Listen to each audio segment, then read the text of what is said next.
Well, we should just mention, if everything was fine, perhaps Antonio Brown would have showed up for practice on Thursday or Friday or Saturday, and then not just walk in on Sunday and expect to play, and then was subsequently benched. Nick, I'll start with you. Should the Steelers actually try to trade Antonio Brown? Yes.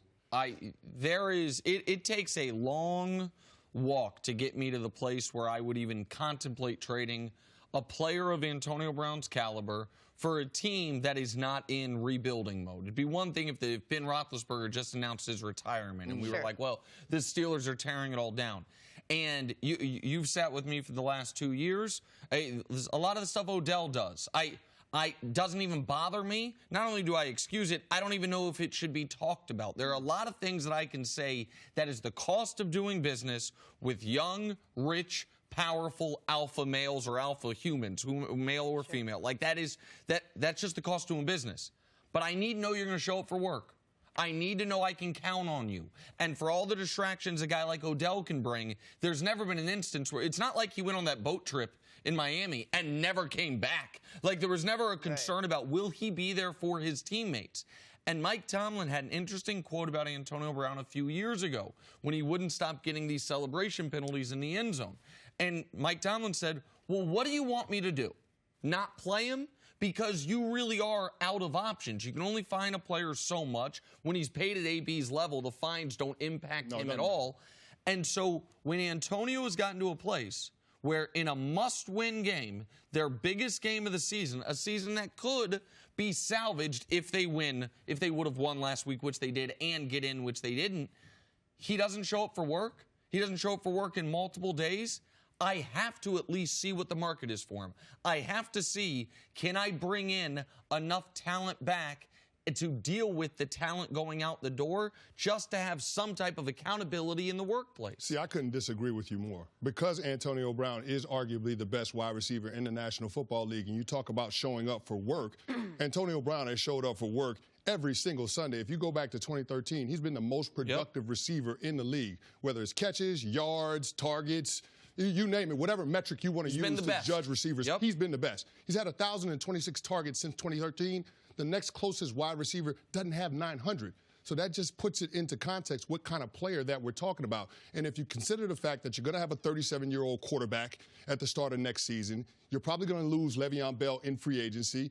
I mean, you have to hold on to a playmaker of his caliber because your team is trying to compete for a championship. And the other thing that nobody's talking about is that this defense is finally in a position where you can compete for a championship. I mean, a couple of years ago, when you were talking about the handoff from Dick LeBeau, their defensive coordinator, to Keith Butler, that wasn't the smoothest handoff, and their defense struggled for a couple of years. But the last couple of seasons, they've been outstanding. I mean, this year they led the league in sacks. They're 6th in total defense. I mean, to take away Antonio Brown from this team right now, I think it severely hurt your chances of competing for a championship in 2019. Well, then let me just ask you as a player, Antonio Brown seems to not want to be there. He's the one that seems to have reportedly requested this trade. If you're a player like that, can you make amends and all of a sudden sort of pick up where you left off? I forget what Big Ben says. This thing had to have gotten big enough where he didn't want to play there anymore. No, I'm interested to hear what Mike Tomlin is going to have to say because he's got a noon press conference, and no doubt people are going to ask him about this. But you have to keep this in mind, Jenna. It's the end of a very frustrating season for the Pittsburgh Steelers, right? So emotions are going to be high, and I understand that AB might not necessarily be thinking things through, soundly and being reasonable about the situation. So you give things time, and maybe this can all blow over. I mean, you're still talking about having 4 months until OTAs and off-season workouts start. So there's some time, and maybe the organization and AB can mend fences. But I think the thing that's the most concerning is that you are in a situation where this team is built to win right now. And you have a big part of that that's unhappy. And so the Pittsburgh Steelers have to figure out how they're going to make this work with AB, at least for the next couple of seasons. Keep in mind, Ben Roethlisberger is in a contract year in 2019. So I think depending on how next season goes is how the Pittsburgh Steelers are going to approach the foreseeable future. But you got to give yourself another opportunity to make a run at it. But you mentioned that the defense played better than we give them credit for. And we all know how amazing of a player Antonio Brown is. And this year they had another wide receiver in Juju actually beat him in yards, even though Antonio was the far better player. My point is they had another super productive wide receiver on the team. Big Ben led the NFL in passing yards, and yet they're done for the year. And yet They had the worst season they've had under Mike Tomlin, or at least close to it. 8-8's the worst they've had technically. I think given the talent on the team, yes. This is the worst year that they've had. You are always going to have an accountability problem in this locker room as long as Big Ben's the quarterback. Because Big Ben has never been held accountable by the organization, and therefore he can't be held accountable by the coach. We know that Big Ben is not popular in that locker room. We know that based on the fact that he's only won team MVP once, the fact that he consistently throws teammates under the bus. But he's there. There's nothing you can do about Big Ben. He is a made man. If you want to set any type of precedent for accountability for the next time you have a guy like Martavis Bryant, whose career could go one way or another, the next time you have a guy like Le'Veon Bell, forget the holdout, who fails one drug test, and you might need to realize, hey, man, you fail another one, your time with the team could be done. We don't know how Juju's career, what direction it's going to take. You have to, at some point, say, we are going to take a stand. And I'm never the take a stand guy. But I got to know you're going to show up for work. And you're right, he has shown up for game days, but he wasn't available in week 17 because of the decisions he made leading up to it. And I just wonder what the narrative would have been if Mitch McCrane, their rookie addition at kicker, because Boswell got hurt, if he missed his field goals, or Matt McCrane, pardon me, if he missed his field goals, and if Baker Mayfield had finished off that drive, that if the Ravens had lost and the Steelers still missed out in the playoffs because they couldn't crack 10 points in a must-win game against the Bengals because AB's not there, Juju's getting double-teamed all game instead of AB getting double-teamed, and the offense is shut down because of it. But, Nick, you mentioned earlier that there's two reasons why, and one of them was the cap hit. It's a significant cap hit if they try to get rid of him. Well, so it's $22 million if he's on the team next year, and it's $21 million if he's not. So I understand the argument of, okay, so it's only one extra $1 million. But you get something for the first one. Well, but you would get some. I'm not saying they cut him. We live in a world where Amari Cooper got a first-round pick. Yes. And we live in a world where Khalil Mack, knowing that they were going to have to pay him a record-setting contract, got you 2 first-round picks.